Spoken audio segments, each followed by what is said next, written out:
Donc la cybersexualité, si la définition est assez simple. Cyber, c'est donc tout ce qui est Internet et tout ce qui est sur les écrans, et sexualité, ce qui touche la sexualité. Par contre, la cybersexualité, c'est qu'on est derrière l'écran seul, face effectivement à d'autres personnes éventuelles qui vont pouvoir voir ce qu'on va poster sur Internet ou qui vont pouvoir participer de façon aussi directe, en direct, de ce qui se passe aussi sur Internet. Donc il peut y avoir des échanges aussi. Et donc c'est là qu'il faut se méfier parce qu'on ne sait pas qui est derrière Internet. Donc il peut y avoir voilà, des personnes qui sont beaucoup plus âgées que la jeune elle-même ou aussi des autres copains de classe qui vont pouvoir utiliser l'image comme elles ne le souhaitent pas. Alors je dis jeunes parce qu'il y a également des hommes, enfin des femmes ou des hommes, donc des deux sexes qui peuvent aussi utiliser, je vais dire, la toile, mais ce n'est pas du tout pour le même objectif. Donc ça c'est très important. Donc ça veut dire qu'on a pu constater que les jeunes filles utilisaient plutôt donc Internet par rapport à la séduction. Donc surtout pour se prouver en fait elles-mêmes qu'elles peuvent séduire. C'est souvent des jeunes filles qui peuvent des fois être en doute par rapport à elles-mêmes et la toile leur permet de ne pas être en direct avec les personnes et de ne pas avoir les commentaires en direct et de pouvoir voilà, tester un peu leur potentiel aussi de séduction. Là c'est quand elles sont peut-être célibataires parce qu'il y a aussi les jeunes filles qui sont en couple et là on verra que ça peut être du positif aussi, qui peuvent utiliser mais totalement juste entre elle et son partenaire direct, échanger des photos ou des messages avec une connotation un peu intime, voire sexuelle. À côté de ça, effectivement, il y a les garçons, et les garçons, on a pu constater qu'ils utilisaient plus la cybersexualité dans un état de faire un défi. Donc c'est un petit peu particulier, mais c'est plus un peu macho, donc c'est dans l'état de montrer, par exemple, effectivement, une masturbation en public, etc. Et donc on est plus dans de la performance, donc dans une performance sexuelle, alors que la jeune fille, elle est plus, comme je disais tout à l'heure, quand même dans une reconnaissance aussi d'une identité. Donc elle est souvent en recherche aussi de comprendre un peu les choses. Le garçon, il est plus dur, non, soit des filles entre potes, toi t'oserais pas faire ça, si, moi oui. Donc ils peuvent faire ça aussi à plusieurs. Donc derrière l'écran, ils sont par exemple plusieurs. Ou alors ils sont en réseau, tandis que la jeune fille, elle peut être toute seule derrière son écran. Alors les dérives, en fait, vous allez voir, vous les connaissez déjà parce qu'on les répète souvent, que ce soit voilà, sur Internet aussi, mais dans les médias. Et c'est vrai que la plus grosse dérive, je pense, par rapport à ça, est effectivement de se perdre, donc de ne pas se respecter. Donc ça, c'est vraiment important, et surtout de se mettre en danger.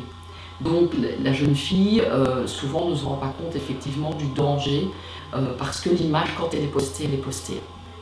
Et même si on l'a fait de façon, je vais dire, dans un groupe restreint, il peut y avoir des captures d'écran, donc à partir du moment où l'image est partie, elle est partie.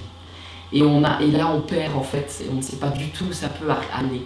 Donc c'est ça que c'est quand même difficile parce que pareil, je vais vous donner un exemple. Moi j'ai reçu une jeune femme de 35 ans, donc voilà, et qui a pu avoir 8 ans, donc il y a 8 ans d'ici, elle a posté des choses sur Internet.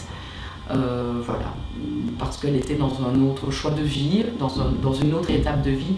Et maintenant, elle a un nouveau travail et les photos ou des choses sont ressorties et malheureusement, ça lui a valu quelques petits soucis. Donc on a pu aussi beaucoup constater que les jeunes, que ce soit la garçon ou fille qui ont accès de façon plus importante à Internet, donc à la cybersexualité, c'est des personnes qui peuvent aussi avoir une crainte du réel. Donc, quand je dis une crainte du réel, c'est une crainte de la réalité. Donc ce qu'il y a, c'est que via Internet, c'est toujours mieux, parce que ça paraît toujours effectivement sans danger. Effectivement, il n'y a pas toujours des dangers, j'en reparlerai tout à l'heure. Malgré tout, je pense qu'à un moment, le jeune, l'adolescent doit vraiment essayer de se reconnecter avec la réalité. Donc je ne dis pas qu'Internet, on ne doit pas y avoir accès, c'est un outil formidable. Maintenant, je pense qu'à un moment, on doit pouvoir effectivement faire une connexion entre la réalité et toute la vie fantasmatique, parce que via Internet, on n'est que dans des fantasmes, évidemment. Et donc de pouvoir à un moment être dans la réalité, de pouvoir se dire, voilà ce que je fais derrière mon écran, est-ce qu'à un moment, je pourrais aussi le faire dans la réalité avec mon partenaire ou un partenaire éventuel dans le futur. Et si ce n'est pas le cas, de pouvoir alors voir comment je peux en parler avec une personne extérieure de mes craintes. Parce que je pense qu'il faut à un moment passer au-dessus de ces craintes liées à la sexualité pour pouvoir avoir par la suite une sexualité épanouie. Donc ça, c'est important. J'ai vraiment envie effectivement de ne pas diaboliser ou dramatiser la cybersexualité, mais on peut l'utiliser. Alors comment est-ce qu'on peut l'utiliser? La première chose, c'est de mettre en tout cas des règles claires. Donc ça veut dire que lorsque, je vais prendre l'exemple d'abord si on est en couple et qu'on utilise la cybersexualité, soit vraiment il y a des règles, on l'utilise à deux avec les mêmes règles. Donc on essaye effectivement, les règles elles peuvent être notées, on peut signer un petit document symboliquement, mais je pense qu'on doit vraiment discuter. Donc même si effectivement on est derrière l'écran, avant ça on a été dans la réalité, on a dit ben voilà, ce soir je vais me brancher derrière la caméra, on peut effectivement échanger des choses à deux, mais ça ne doit pas être enregistré par le partenaire, il n'y a pas de capture d'écran, c'est vraiment un moment effectivement à deux qui est vécu et puis qui est effacé. Maintenant, vous allez me dire, on n'est jamais sûr, mais à un moment, on doit quand même se faire confiance dans un couple, je pense que c'est important. Mais il faut discuter avant, si on ne discute pas, voilà, on va perdre dans le sport. Mais c'est comme dans tout, hein, dans la sexualité, quand on est adulte, on a des rapports sexuels à deux consentis et qu'on veut à un moment se dire « Ah ben aujourd'hui j'aurais envie de faire l'amour dans la voiture », ben ok, mais il y a des règles, on ne peut pas faire l'amour n'importe où sur la voie publique, donc on doit se garer dans un endroit qui est, voilà, on ne risque pas d'être vu. Donc c'est important de remettre aussi la loi au niveau de la cybersexualité. Donc ça veut dire que logiquement on ne peut pas être exhibitionniste dans la vie de tous les jours, dans le réel, donc on ne peut pas plus l'être non plus derrière la caméra, quoi.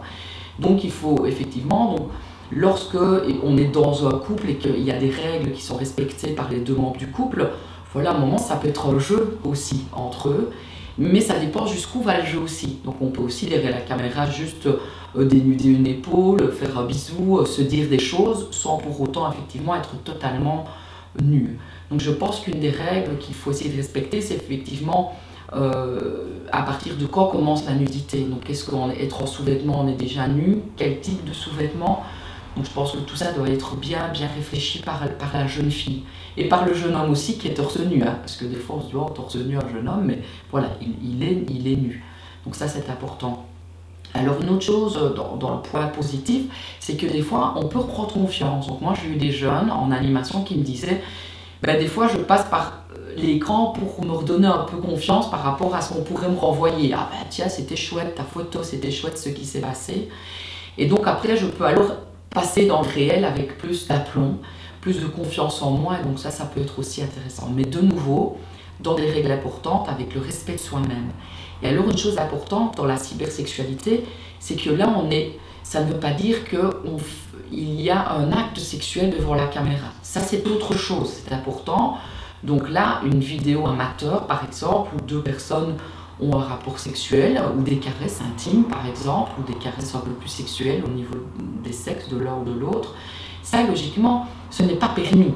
Donc c'est important parce qu'évidemment on peut se dire tiens je poste tout et n'importe quoi, mais ça veut dire qu'à un moment il pourrait avoir un souci au niveau légal et la police pourrait dire écoutez vous avez posté des choses, ce n'est pas légal, vous êtes mineur. Donc c'est important, quand on est mineur, on ne peut pas poster de choses de son corps. Il faut savoir que la majorité sexuelle aussi, elle est 16 ans chez nous en Belgique, toujours pour le moment. Il y a eu beaucoup de discussions pour qu'elle soit rabaissée à 14, mais actuellement elle est toujours à 16 ans. Donc en dessous de 16 ans, je veux dire, voilà, à partir du moment où on se dévoile, on peut se mettre en danger. Donc il faut être attentif par rapport à ça. Donc je pense que le premier, la sexualité doit rester avant tout un plaisir. Donc à partir du moment où il y a une contrainte, ou à partir du moment où on ne se sent pas bien, et là il faut écouter vos sensations. Donc si quelque chose vous dit, j'ai une boule au ventre, j'ai une boule dans la gorge, je me pose des questions, c'est que c'est pas bon signe. Donc avant de faire quelque chose, je vais dire au niveau derrière l'écran, il faut vraiment voir comment vous vous sentez, être à l'écoute de vos émotions. Ça va être vos meilleurs amis, vos émotions. C'est vos émotions qui vont aussi vous dire, voilà, ce qui est peut-être bien à faire ou pas bien à faire. Donc ça c'est important, n'hésitez pas à en parler aussi avec des copines, avec des personnes autour de vous et des personnes référentes aussi, que ce soit via l'école, donc des centres de PMS, les plannings familiaux, des ASBL. Je pense qu'il faut aussi avoir des personnes de référence adultes qui peuvent entendre que ce n'est pas négatif de pouvoir utiliser Internet, mais avec des limites. Voilà, et les limites, c'est vraiment les limites de votre corps, de vos émotions, de vos sentiments aussi. Ce qu'il y a, c'est quand on est ado, être amoureux, ça veut dire quoi? Et donc des fois on se dit oh je suis amoureuse, etc. Et on fait des choses par amour et on peut des fois les regretter ou pas. Mais donc c'est important peut-être à ce moment-là d'être vraiment à l'écoute de ces sensations, de ne pas aller trop vite, quoi. Donc de réfléchir simplement. Donc comme je disais, être à l'écoute de ses sentiments, de ses émotions. Et voilà, et de réfléchir. Moi je trouve que les jeunes, en fait, des fois on les infantilise beaucoup, on dit ah oui mais les jeunes ils ne savent pas. Mais évidemment que les jeunes vous êtes intelligents.